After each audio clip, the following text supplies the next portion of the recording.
Alright, so we're going to do a setup on this 302 and we'll go into a little bit more detail. The machine takes labels on the roll. As you can see here, we have a mandrel that holds the roll of labels, and you just slide it on and then you put your guides on. Usually you want to run it in the center line. And you just go ahead, flex the wings, and then make sure it goes into the holes. I've already disconnected the brake arm spring, as you can see here. So that allows me to grab the labels, and I'm just going to feed it through the machine. So it goes underneath the brake arm, which swings backwards and forward. It goes underneath this stainless steel support roller. And we just go forward. And it goes in between this idler roller and this matte black pinch roller. Just like it's sticking its tongue out at you. We're going to pop out the peel bar. This is where the label gets separated. Put the material over it. And we drop it into place with the sharp edge facing up. And it's nice and even across. Then I like to make a point. And I just insert the material, the vacuum material, between the 4-inch roller and the 8-inch pinch roller. And you can see it automatically deflects towards the back of the machine. So then go ahead, feed out some material. We have a waste rewind, just like a roll of toilet paper, spring loaded. Goes in one way. Just turn it. There's a little slit. You just go ahead and wrap it around. At least once. There's a little bit of a wrinkle there. It doesn't matter. It will even itself out. Okay, and then you want to reattach the brake arm spring. And what the brake arm spring does is it prevents more than one label going onto the container. So it's very important to get that reattached. And the other thing you could do is you could even it out. Try to straighten it as best you can by eye. That just allows you to prevent lust labels from being wasted. You can see here, just going to feed it out. And when you have extra material like this, it allows the labels to straighten themselves out. And after you feed a couple labels, then you could bring these guides in. And that kind of locks the labels into place.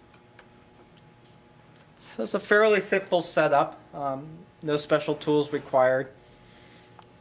And what we're going to go ahead and do is we're going to grab one of these. Normally the procedure would be to go ahead and just lift up the overhead pressure arm. And you have your guides. And you would just open them up. And you would just go see where the label's being applied. And with a glass container, it's easy because you can look through it. And you would just go ahead and aim where you think the label needs to go. You'd move your guides in. Just simple thumb locks. You would also adjust for the diameter. As you can see here, I could open this up for a very large diameter container. When you adjust for the container, you want to make sure it's supported by both sets of rollers, the front and the back, and it's just hovering over the peel bar by about 1/4 of an inch.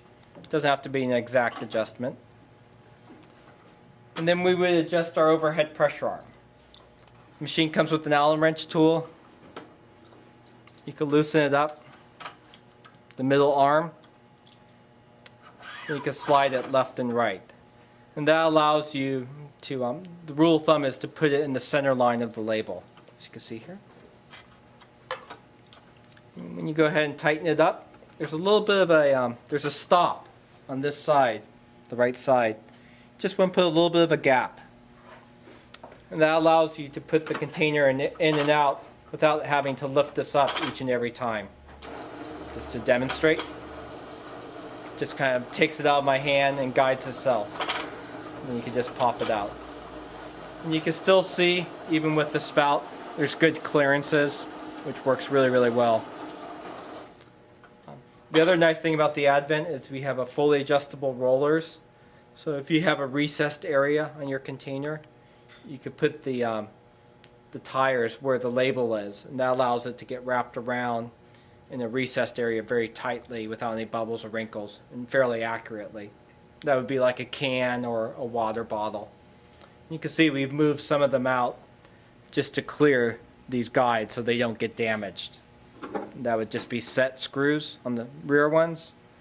And then the front, we just use pressure to move them left and right. Just to show you. And you can move it back into place. And you can always check your work by just inserting the container and see how it spins. If it spins nice and smoothly, that's in constant contact with the wall of the container, then it's usually the label's going to go on very nicely. And we'll go ahead and test that. So I just go ahead and tap. You can see here a single label goes on. Now you can see here this one's a little bit off, and that could be because we haven't fed any labels yet. So usually I would always do at least 1 or 2 containers before you check, make any adjustments. You can see the position's actually fairly good. And we'll have our final container here. Insert. You can see here. This one's actually a little bit better. And it might be because I'm getting a little bit too high to the shoulder.